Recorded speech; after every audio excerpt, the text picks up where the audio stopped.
Bank ವಂಚನೆ ಪ್ರಕರಣದಲ್ಲಿ ಮಾಜಿ ಸಚಿವ ಕೃಷ್ಣಯ್ಯ ಶೆಟ್ಟಿ ಸೇರಿ 4 ದೋಷಿಗಳಿಗೆ 3 ವರ್ಷ ಜೈಲು ಶಿಕ್ಷೆ ಮತ್ತು 5.25 ಲಕ್ಷ ದಂಡ ವಿಧಿಸಿ ಯಾರ್ಯಾರ್ದೋ ಹೆಸರಲ್ಲಿ ಸ್ಯಾಲರಿ ಸ್ಲಿಪ್ ಕೊಟ್ಬಿಟ್ಟು ಸಾಲ ತಗೊಂಡಿತ್ತು. ಸೊ ಆ ಕೇಸ್ನಲ್ಲಿ 30 ದಿನಗಳ ಮಟ್ಟಿಗೆ ಜಾಮೀನು ಮಂಜೂರು ಮಾಡಿದಂತಹ ಕೋರ್ಟ್ ಮೇಲ್ಮನವಿ ಸಲ್ಲಿಸಲು ಅವಕಾಶವನ್ನು ಕೂಡ ಕೊಟ್ಟಿದೆ. ಅತ್ತ ಬಿಟ್ಕಾಯಿನ್ ಹಗರಣದ ಕಿಂಗ್ ಪಿನ್ ಶ್ರೀಕಿ ಜೊತೆಗೆ ನಂಟಿರುವ ವಿಚಾರವಾಗಿ ನಲ್ಪಾಡ್ಗೆ ಎಸ್ಐಟಿ ನೋಟಿಸ್ ಕೊಟ್ಟಿತ್ತು. ನಾಳೆ ವಿಚಾರಣೆಗೆ ಬನ್ನಿ ಅಂತ ಒಂದು ದಿನ ಮೊದಲೇ ಅವರು ವಿಚಾರಣೆಗೆ ಹೋದ್ರು. ನಂಗೂ ಶ್ರೀಕಿಗೂ ಪರಿಚಯ ಇಲ್ಲ, ನಾನು ತಪ್ಪು ಮಾಡಿಲ್ಲ, ಯಾವುದೇ ಭಯ ಇಲ್ಲ ಅಂತ ಹೇಳ್ಕೊಂಡ್ರು. ಆದರೆ ಎಸ್ಐಟಿ ವಿಚಾರಣೆಗೆ ಹಾಜರಾಗೋ ಮೊದಲು ಡಿಕೆ ಶಿವಕುಮಾರ್ ಅವರ ಮನೆಗೆ ಹೋಗಿ ಮಾತನಾಡ್ತಾರೆ. ನಾಮಿನೇಷನ್ ಹಾಕಕ್ಕೆ ಮೊದಲು ದೇವಸ್ಥಾನಕ್ಕೆ ಹೋದರು, ಓಕೆ, ದರ್ಗಾಗೆ ಹೋದರು ಅಥವಾ ಚರ್ಚಿಗೆ ಹೋದರು. ಪರೀಕ್ಷೆಗೆ ಹೋಗುವುದಕ್ಕೆ ಮೊದಲು ದೇವಸ್ಥಾನದ ಬಾಗಿಲ ಹೊರಗಡೆ ನಿಂತುಕೊಂಡು ನಮಸ್ಕಾರ ಮಾಡಿಕೊಂಡು ಹೋದರು ಮಕ್ಕಳು ಅಂತಿಲ್ವಾ, ಹಾಗೆ ಇದು ಅಂತ ಇಟ್ಕೊಳ್ಳಿ.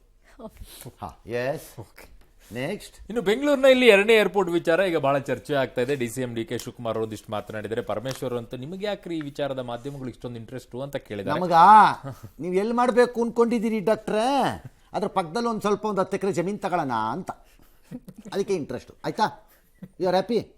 ನೀವೊಬ್ಬರೇ ಕಪ್ಪ ತಗೋಬೇಕು, ನಾವು ತಗೋತೀವಿ. ಹೇಳ್ರಿ, ಇನ್ನು ಮೆಟ್ರೋ ಎಲ್ಲೆಲ್ಲಿ ನಡೆಯುತ್ತೆ ಅಲ್ಲೆಲ್ಲ ಇನ್ಮೇಲೆ ಫ್ಲೈಓವರ್ ಡಬಲ್ ಡೆಕ್ಕರ್ ಫ್ಲೈಓವರ್ ಮಾಡ್ತಾರಂತೆ. ಮಾಡಬೇಕು ಅಂತ ಡೆಲ್ಲಿ ಅವ್ರ ಅಪ್ರೂವಲ್ ತಗೊಂಡು ಡಿಸಿಷನ್ ತಗೊಳ್ತೀವಿ.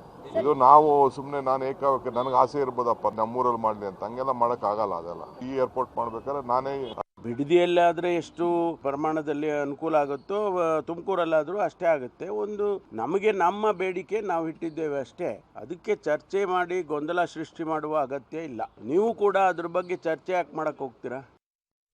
ನಾನು ಚರ್ಚೆ ಮಾಡಲ್ಲಪ್ಪ ನಾಳೆಯಿಂದ. ಹಂಗಾರೆ ಕರೆಕ್ಟಾಗಿ ಎಲ್ಲಾಗತ್ತೆ ಅಂತೇಳಿ ನಾನು ಜಮೀನು ತಗೋಬೇಕು. ನೀವು ಒಬ್ಬೊಬ್ರು ಯಾಕೆ ತಗೋತೀರಿ? ಬರೀ ನೀವೇ ತಗೋತೀರಂತೆ ಎಲ್ಲರೂ ಅಂತ. ನೀವೇ ಅಲ್ಲ, ಅವ್ರು ತಗೊಂಡ್ಬಿಟ್ಟು ಅನೌನ್ಸ್ ಯಾರ್ಯಾರ, ಅದಕ್ಕೆ ನನ್ಗೆ ಹೇಳ್ಬಿಡಿ, ನಾನು ಇನ್ಮೇಲೆ ಚರ್ಚೆ ಮಾಡಲ್ಲ. ನಾವು ಸೈಲೆಂಟಾಗಿ ಮಾಡ್ಕೋತೀವಿ ಅಂತ. ಸೈಲೆಂಟಾಗಿ ನಾನು ಮಾಡ್ಕೊಳ್ಳಲ್ಲ, ನಾನು 100 ಜನಕ್ಕೆ ಹೇಳ್ಕೊಟ್ಬಿಡ್ತೀನಿ.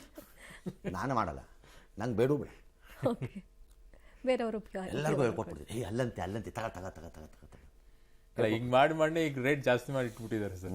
ಅಲ್ಲ, ನಿಮ್ಗೆ ಯಾಕೆ ಇಂಟ್ರೆಸ್ಟ್ ಅಂದರೆ, ನಮಗೆ ಇಂಟ್ರೆಸ್ಟ್ ಇಲ್ಲದೆ ಯಾರಿಗೆ ಇಂಟ್ರೆಸ್ಟ್ ಇರಬೇಕು? ಎಲ್ಲಿ ಆಗುತ್ತೆ, ಎಲ್ಲಿ ಏರ್ಪೋರ್ಟ್ ಆಗುತ್ತೆ ಅನ್ನೋದನ್ನ ಯಾರಿಗೆ ಇಂಟ್ರೆಸ್ಟ್ ಇರಬೇಕು? ಅವ್ರ ಪರ್ಸನಲ್ ವಿಷಯನ